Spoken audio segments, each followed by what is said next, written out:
নমস্কার বন্ধুরা, from Dolly's recipe বুকে আজকে আবার একটা নতুন রেসিপি নিয়ে চলে এসেছি। এই রেসিপিটা ভীষণ আনকমন। চিংড়ি মাছ প্রথমে ব্যাটারে ভালো করে মিশিয়ে পাকোড়া ভেজে তারপর সেটার ঝোল রান্না করা।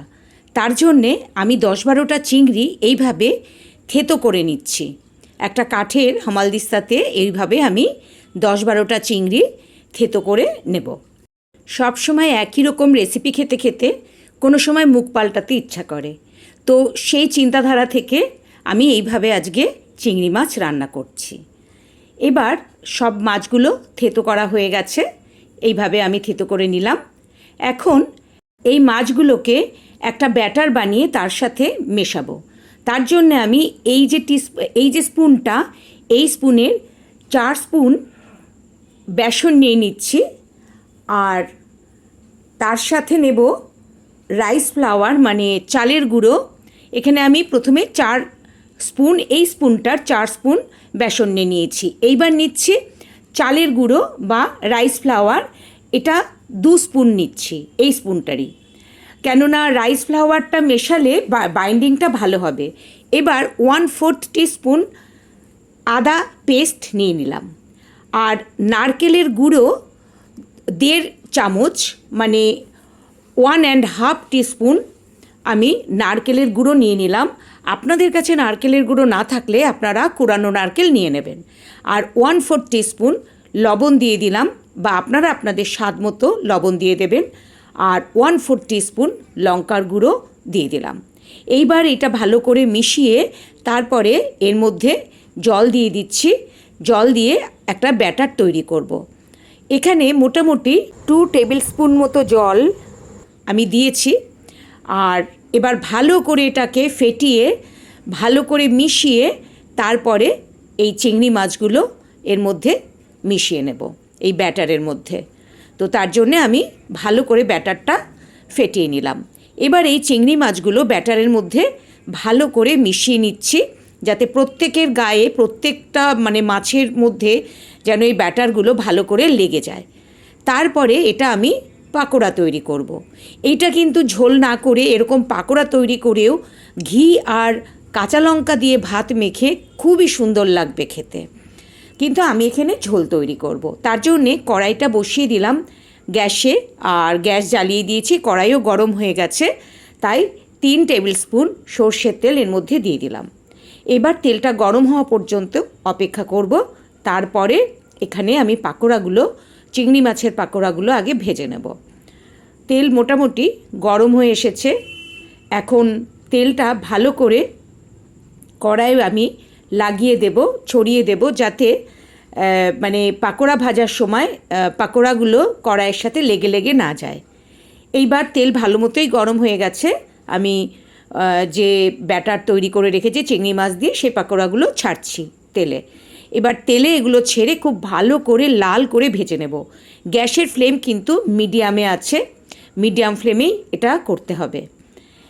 এবার এপিট ওপিট করে ভালো করে চিংড়ি মাছগুলো ভেজে নেব। আমার এই রান্না যদি আপনাদের ভালো লাগে তাহলে একটা লাইক করার জন্যে অনুরোধ রইল।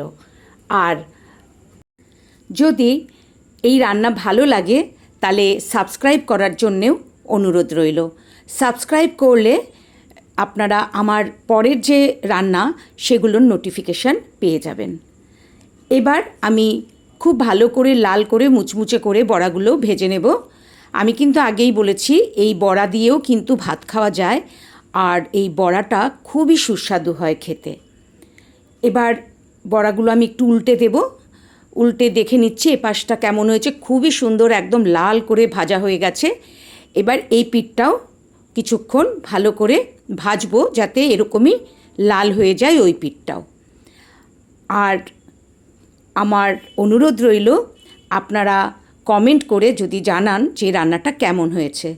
ভালো লাগুক বা খারাপ লাগুক, দুটোই আপনারা যেটা আপনাদের মনে হবে সেটা জানাবেন। আর এবার আমি বড়াগুলো তুলে নিলাম, কিন্তু একবারে তো হয়নি, অনেকখানি ছিল, তাই আবার একবার দিয়ে আমাকে বাকি বড়াগুলো ভেজে নিতে হচ্ছে। তো ওই জন্যে পরের যে মানে ব্যাটারে চিংড়ি মাছ রাখা ছিল সেগুলোকেও ছেড়ে দিলাম। আর এগুলোকেও আমি লাল করে ভালো করে ভেজে নিচ্ছি। এই রান্নাটা সম্পূর্ণ একটা ভিন্ন স্বাদের রান্না, একটা একদমই অন্যরকম রান্না, তাই আপনাদের কাছে অনুরোধ রইল একবার করে খেয়ে দেখবেন। আশা করি আপনাদের এই রান্নাটা খারাপ লাগবে না। এই বড়াগুলোও তুলে নিলাম। যা তেল আছে এটায় পুরো রান্নাটা ঠিক ভালো হবে না, তাই হাফ চামচ এই স্পুনটারই হাফ স্পুন সর্ষের তেল আবার এর সাথে আমি দিয়ে দিলাম। এবার এখানে প্রথমে একটা তেজপাতা 2 টুকরো করে দিয়ে দিচ্ছি। আর তারপরে এখানে হাফ টিস্পুন ধনের গুঁড়ো আর হাফ টিস্পুন জিরের গুঁড়ো জল দিয়ে ভিজিয়ে রেখেছি, সেইটা দিয়ে দিলাম। আর হাফ টিস্পুন লঙ্কার গুঁড়ো, সেটাও জল দিয়ে ভিজিয়ে রেখেছি, দিয়ে দিলাম। আর এবার এখানে আদা 1/4 টিস্পুন মতো আদা এর মধ্যে দিয়ে দিচ্ছি, যেটা আমি পেস্ট করে রেখেছিলাম। এবার হাফ টিস্পুন হলুদের গুঁড়ো দিয়ে দিলাম। সব মিলে ভালো করে মশলাটা কষিয়ে নেব। আর আমি কিন্তু সবসময় গুঁড়ো মশলা যখন ব্যবহার করি জল দিয়ে ভালো করে ভিজিয়ে রাখি।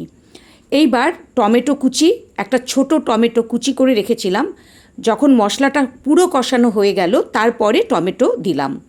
এবার টমেটোটা দেওয়ার পর আমি অল্প করে মানে 1/4 টিস্পুন লবণ দিয়ে দিলাম।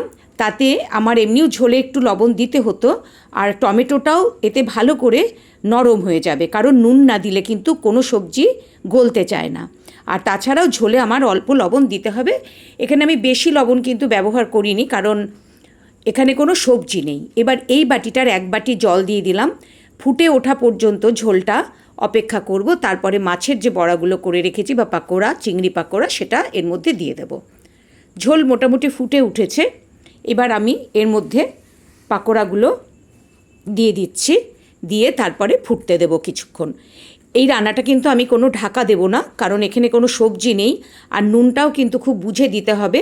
অলরেডি পাকোড়া ব্যাটারে আমার কিন্তু মানে লবণ দেওয়া ছিল, আর এখানে শুধু ঝোলের মতোই অল্প করে তাই লবণ দিয়েছি। এবার ভালো করে ফুটে ওঠার পর 3টে কাঁচা লঙ্কা দিয়ে দিলাম। কাঁচা লঙ্কাটা একটু পরেই দিলাম, কেননা তাতে কাঁচা লঙ্কার ফ্লেভারটা খুব ভালোভাবে ঝোলের মধ্যে থাকবে। গুঁড়ো মশলা ব্যবহারের সময় আগে থেকে একটু জল দিয়ে ভিজিয়ে রাখলে তাহলে কিন্তু রান্নাটা আরও ভালো হয়। এবার ঝোল মোটামুটি ভালোই টেনে এসেছে, তাই 1/4 টিস্পুন গরম মশলা দিয়ে দিচ্ছি, আর 1 টিস্পুন ঘি এর মধ্যে দিয়ে দিচ্ছি। দিয়ে এই দুটো মিশিয়ে জাস্ট 30 সেকেন্ড মতো ফোটানোর পর আমি রান্নাটা নামিয়ে নিচ্ছি। রান্না হয়ে গেছে, এবার আমি এটা নামাবো। রান্নাটা একটা ভিন্ন রকম মনে হয়েছে বলে আমি আপনাদের সাথে শেয়ার করলাম। এবার রান্না নামিয়ে নিচ্ছি। আমার রান্না কমপ্লিট। আবার নতুন কোনো রান্না আমি আপনাদের কাছে নিয়ে আসব। আপনারা সবাই সুস্থ থাকবেন, ভালো থাকবেন। নমস্কার।